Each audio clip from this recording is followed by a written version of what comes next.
L'invité de cette édition, le grand rabbin de France, Raïm Corsia, à votre micro, Laurence Goldman, bonjour. Bonjour Elsa, bonjour Monsieur le grand rabbin de France.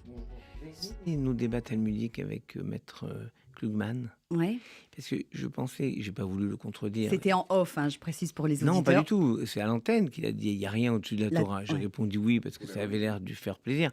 Mais au fond, il y a la vie au-dessus de la Torah. La preuve, on peut transgresser les commandements, Shabbat, pour sauver quelqu'un. Donc la vie est un impératif qui est au-dessus. Et c'est au fond la grandeur de la Torah de dire je m'efface pour que vous protégiez ce que Dieu nous offre, la vie. Voilà. Je ne peux pas contredire Raïm Corsia, qui est l'un de mes maîtres. Je ne peux que prendre son enseignement. Raïm Corsia, vous avancez cette idée alors qu'on n'a pas démarré l'interview qui porte, j'allais le repréciser, sur les grands sujets d'actualité. Vous pensiez à quoi dans l'actualité pour réagir en nous livrant cette Je pense que à l'Assemblée, la loi sur la loi de la fin de vie sera votée. Il faut accepter l'idée que l'Assemblée vote comme elle l'entend. Que vous avez beaucoup combattu. Oui, parce que je pense que c'est dangereux pour la société de rentrer dans une logique où, dès qu'on a un problème, on dit on va tuer le problème. En gros, c'est ça. Alors qu'on a une loi qui s'appelle la loi Claes-Leonetti qui marche très bien et qui empêche les gens de souffrir, ce qui est l'essentiel. Eh bien, je me dis simplement, il faut qu'on accepte aussi cette idée de tenter des choses et puis d'être capable de revenir en arrière. Vous savez quel est le taux de morts qu'on appelle suicide assisté, mais enfin des euthanasies, par exemple au Canada, ils étaient à 2-3%, ils sont à 12% actuellement. Ce qui est terrifiant, ça veut dire qu'il y a de plus en plus de situations où on dit c'est un problème, il faut arrêter. Et moi, j'ai connu récemment, je parle de ça. C'est une démission morale, éthique de notre société qu'a adopté ce texte. C'est une démission de la fraternité. Un avocat, c'est bien, puisqu'on en a à côté de nous, que souvent son job, c'est effectivement de conseiller les gens en droit, mais c'est aussi d'être présent et de les rassurer. Je pense que pour les malades, c'est la même chose. Il y a des fois des médecins qui doivent soigner, faire des soins, mais il y a le soin humain qui est de la présence. La présence, c'est dire nous sommes là. Tu n'es pas seul. Et on sait que dès qu'il y a un système cohérent placé autour des patients, la demande de mort chute, mais de manière incroyable. Et j'ai vécu ça il y a quelque temps avec une dame qui s'estimait seule, n'ayant plus rien apporté au monde, ce que Durkheim appellerait un suicide altruiste. Je suis un poids pour vous, allez, ça ne sert plus à rien. Elle est allée en Suisse, elle a fait toutes les démarches, sa fille était tétanisée, voilà, ma mère elle veut se suicider, qu'est-ce que je peux faire, machin. Finalement, même les Suisses lui ont dit, madame, vous n'avez rien, vous n'êtes pas malade, restez là. Et puis elle a assisté au mariage de son petit-fils. Alors bien sûr, j'ai eu ce bon mot horrible, mais que Maître Klugman appréciera. Elle était assise sous la roupa et je lui dis, voyez, on est mieux sur la chaise qu'au Père Lachaise. Et c'est vrai qu'au fond, si vous donnez de quoi espérer aux gens, et tu l'aimes bien celle-là, si on donne aux gens de quoi espérer, mais ne serait-ce que par des personnes présentes, il n'y a plus cette demande de moralité. Nous devons augmenter le soutien des patients supposés être en fin de vie. On doit faire en sorte que... La moralité contre la mortalité. Mais est-ce que voilà. Et que c'est ce qui se passe, par exemple, à Jeanne Garnier. Et quiconque a accompagné des patients à Jeanne Garnier, ce qui était mon cas, voit à quel point c'est ce don d'humanité qui est la plus belle des choses qu'on puisse voir là-bas ou à Cognac-G ou à d'autres endroits. Mais vous savez, par exemple, qu'il y a 22 départements en France qui n'ont pas de service comme ça. Donc il y a une sorte d'inégalité terrible en France qui fait advenir ces demandes qui, au fond, n'apportent rien à la société. C'est juste, vous voulez mourir, on va vous aider à mourir. Comment vous allez expliquer cette schizophrénie dans la société? Et qu'est-ce que vous voudrait répondez? Qu'on combatte le suicide, d'un côté, et on n'en fait jamais assez pour combattre le suicide, en particulier le suicide des jeunes. Et d'un autre côté, on va dire, tu es malade, allez, on va te suicider, c'est une bonne solution. Finalement, comment expliquer que là, on va dire, oui, c'est une bonne solution, et tout le temps, on va dire, non, c'est pas une bonne solution. C'est ça qui est insupportable. Mais qu'est-ce que vous faites de la parole des patients, un argument qu'on peut entendre, qui disent on veut rester maître de notre destin jusqu'au bout, pas devenir un légume assisté dans les centres spécialisés. On l'entend pas, cette parole-là? Si, cette demande existe. On veut pouvoir décider du moment de notre mort. Elle existe, mais quand les gens arrivent à ce moment, dans la dignité, c'est la vie. La dignité, c'est pas la mort. Ils se trompent. Non, c'est pas qu'ils se trompent, c'est qu'il y a eu une préemption du terme dignité par la DMD notamment. Et moi, je pense qu'il y a un enjeu pour la société, non pas aider les gens à mourir, mais à les aider à vivre. Et à les aider à vivre, c'est que si par exemple, on a, je sais pas, une sclérose en plaques et qu'on n'arrive pas à s'alimenter, il faut qu'il y ait du personnel pour pouvoir être là et nourrir la personne. Du personnel pour Mais lui ces permettre... personnes-là estiment que vivre dans des conditions aussi dégradées, aussi dépendantes, ce n'est pas vivre. Ça, c'est pas moi qui le dis, ce sont les 800 000 soignants en France qui ont exprimé très clairement qu'ils n'étaient pas d'accord avec cela, tout simplement parce que cette demande qu'on entend, dès qu'on met en place autour de la personne une structure humaine, attentionnée, ce qu'on appelle en anglais du care, on fait attention à la personne, cette demande n'apparaît plus. Donc en fait, l'enjeu, c'est que c'est le constat de notre incapacité à produire de l'humanité et de la fraternité. C'est un sujet qui n'est pas anodin et qui est profondément juif parce que c'est un sujet qui concerne toute la société et qui pose la question de la société dans laquelle nous voulons vivre. Est-ce qu'on vit dans la société de Sodome et Gomorrhe où c'est l'indifférence généralisée qui prévaut ou au contraire une société de la fraternité? Laurence, ça me permet d'interrompre. Oui. Haïm Corsia, il a beaucoup travaillé avec les survivants de la Shoah. C'est-à-dire avec des gens qui ont été plongés un moment dans l'univers concentrationnaire. On en a dans la mort. Voilà. Où il n'y avait plus aucune dignité. Et on a le livre de Primo Levi. Ils n'étaient plus rien. Ils étaient déshumanisés. Primo Levi qui s'est suicidé. Qui s'est suicidé 30 et quelques années après. Ce que je veux dire par là, c'est que ces gens-là, ils en ont conçu quelque chose d'incroyable sur qu'est-ce que c'est que rester humain quand plus rien de soi est humain et se battre pour la vie, alors qu'on sait qu'il y en a un certain nombre qui ont survécu et qui auraient souhaité mourir et qui ont survécu quand même et qui ont eu après la culpabilité des survivants. Ce que je veux dire par là, c'est qu'il faut être extrêmement prudent et humble avec ce désir de mort qui semble être une espèce de consommation qu'on nous offre comme un service. Oui, et Primo Levi, c'est exactement ce que Jean Bachelet qualifie de suicide des survivants. C'est-à-dire celui qui fait que je ne peux pas accepter que mes proches soient tous morts. Et j'entends encore ton grand-père ou Élie Buzyn me dire si je m'étais retourné en arrière, j'aurais plongé dans l'abîme. Je l'entends. C'est quelque chose qui est très présent en moi. Et je me dis, qu'est-ce qui a fait qu'il n'est pas plongé dans l'abîme ? Le regard d'Henriette, le regard d'une femme qui, dans l'atelier de travail, le maintient.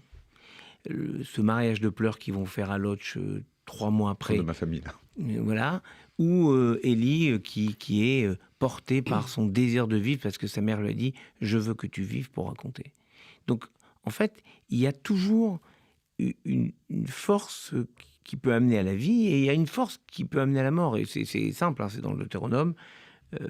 Voici, je place devant vous la vie et la mort. Vous choisirez la vie, même si le Parlement choisit la mort. Il faudrait que la société sache, elle, choisir la vie. Haïm Corsia, est-ce que l'adoption de ce texte sur l'aide à mourir vous paraît être un indice supplémentaire du malaise que traverse la société française depuis quelques années ? Et de quelle nature, selon vous, est ce malaise ? Est-ce qu'il est politique ? Est-ce qu'il est démocratique ? Ou est-ce qu'il est vraiment plus sur le fond idéologique, éthique, moral, spirituel même peut-être ? Il est moral, dans le sens que vraiment, on a un pays proche de ce que j'appellerais, en reprenant les termes de la mélancolie, c'est le terme de Gérard de Nerval, une sorte de mal-être global qui fait que rien ne va, et donc si rien ne va, rien ne vaut. Alors qu'on a la chance d'avoir un pays qu'on découvre dès qu'on part. Dès qu'on part, on voit à quel point il y a des choses formidables en France. Je vous parlais des hôpitaux tout à l'heure. Allez tomber malade à l'étranger, vous verrez comment ça se passe. Et vous verrez surtout ce que ça vous coûte. Et vous verrez comment on vous traite. Donc, on peut se plaindre parfois de notre système de santé, mais enfin, quand on voit ce qui se passe à l'étranger, on remercie l'Éternel d'être en France et d'avoir un système qui nous coûte, c'est vrai, qui nous coûte cher, mais qui prend en main les choses et qui offre les mêmes soins à tout le monde sans question d'argent. Et j'ai le sentiment que oui, vous avez raison, cette loi, c'est aussi une forme d'abandon. Si quelqu'un ou quelque chose pose problème, on élimine la chose, la personne, et bien il n'y a plus de problème. C'est incroyable de proposer la mort comme seule solution, alors qu'on sait que c'est un défaut d'humanité. Donc on est en train, d'une certaine manière, de dire tout le travail incroyable que les soignants font, avec peu de moyens, enfin en tout cas pas assez de moyens, ça c'est clair, pas assez de moyens humains, c'est encore plus clair. Ce travail incroyable, on considère que c'est pas important et que, au lieu de se bagarrer là-dessus, on devrait faire en sorte de mettre tant et tant de moyens en plus dans des centres de fin de vie, des centres qui permettraient d'accompagner les gens, oui, dans un respect, et surtout dans la protection de ce temps d'échange avec leur famille. Moi, je vous dis que parfois, en fin de vie, des gens sont capables de se dire des choses qu'ils ne se sont jamais dit.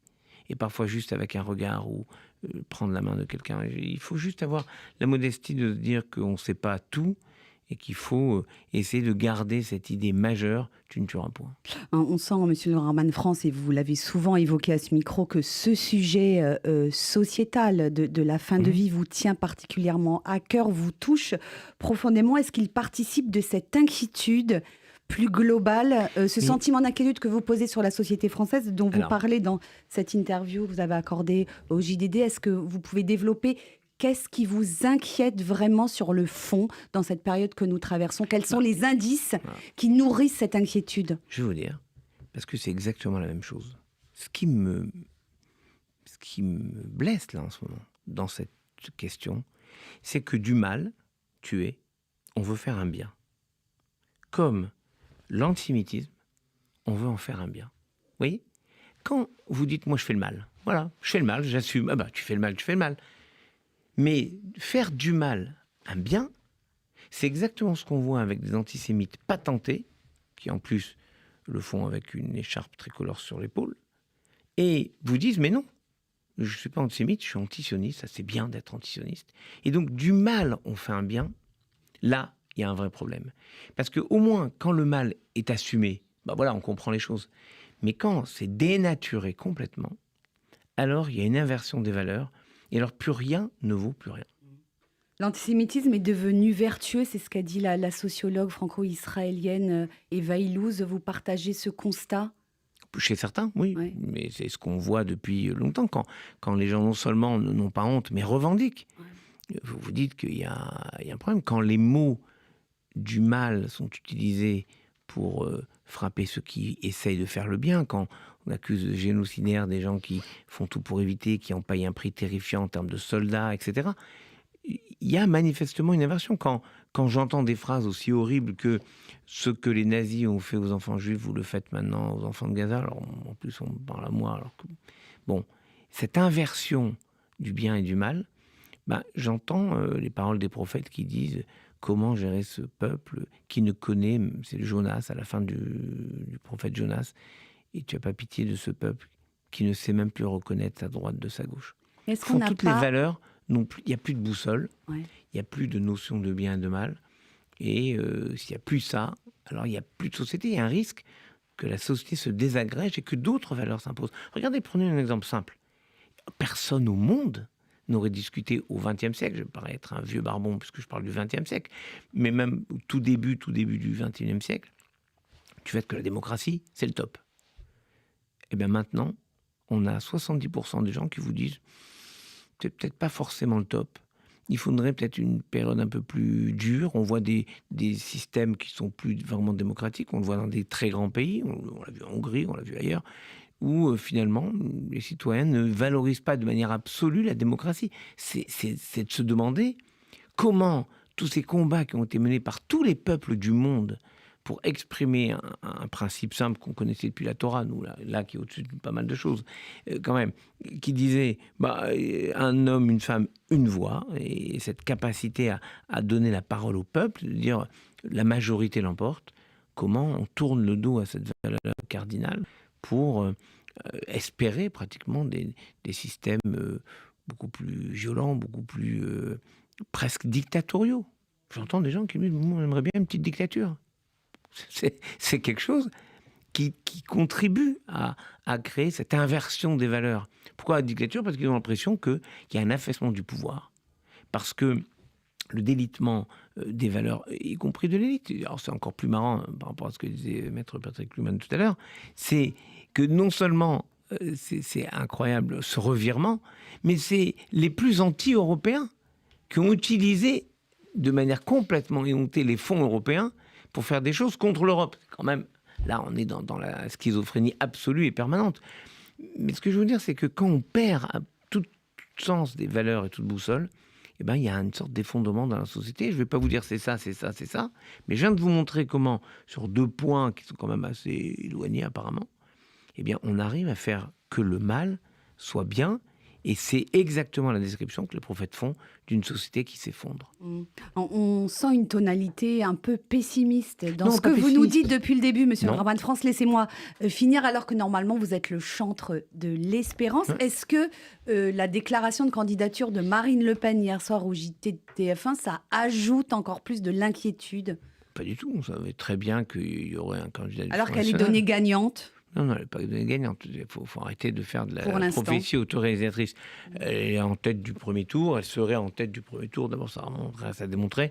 Et puis, il y a quand même des ressorts démocratiques dans ce pays. Et puis, bon, voilà, c'est pas un drame absolu. On dirait qu'on découvre l'eau chaude là maintenant. Non, faut juste dire qu'il y aura une candidature du Front National qui va dans ce sens. Et vous dites que je suis pessimiste, je ne suis pas du tout pessimiste. Pour être optimiste, enfin pour être plutôt espérant, ce que moi j'ai toujours été, il faut faire un constat. Les choses, elles sont ce qu'elles sont. Donc, par exemple, si je considère que c'est fini, qu'il n'y a rien à faire sur la loi de fin de vie, alors ça passe et puis personne ne dit rien. Mais moi, je veux encore expliquer qu'il y a des moyens de faire, il y a des moyens... D'abord, on ne peut pas forcer les gens à faire les choses, et que tant qu'on mettra cette humanité, il n'y aura pas cette demande. Donc même si une loi dit quelque chose, et je sais que le fait que la loi le dise, c'est grave, mais non, il n'y a pas à désespérer, il y a simplement à faire un constat juste, y compris sur la question de la démocratie. J'espère que l'an prochain sera un grand moment démocratique, c'est d'expression du peuple, et qu'on tournera le dos à ces comportements électoraux qui sont des comportements de sanction. Je crois que longtemps j'ai pensé que le Front National, l'électeur Front National voulait manifester sa colère. Non, je pense que maintenant il veut des sanctions. Il ne propose rien. Quand on leur dit mais votre programme économique, s'en fout, les électeurs ils s'en foutent complètement du programme économique. Ils veulent des sanctions. C'est vraiment, je veux les punir. Et donc j'entends pratiquement la voix du prophète Samson qui dit Tamut nafshim pelishtim, que mon âme meurt avec les Philistins. C'est-à-dire que, puisqu'on nous empêche de jouer dans une France qu'on ne reconnaît pas, qu'on la détruise avec ces gens qui n'ont jamais prouvé quoi que ce soit, et puis on verra. Parce que je sache, dans les mairies Front National, ce n'est pas devenu le paradis et l'endroit idéal pour vivre. Je crois même que c'est plutôt compliqué dans certains endroits. Bon, écoutez, il y a un débat démocratique qui va s'organiser. L'essentiel, vous y participerez à ce débat? Il y a une nécessité aujourd'hui de faire entendre de manière encore plus forte la voix que vous portez?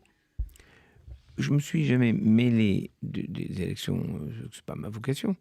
Mais quand je vois qu'on est en train de quitter ce qu'est une France fraternelle, oui, il y aura des choses à dire.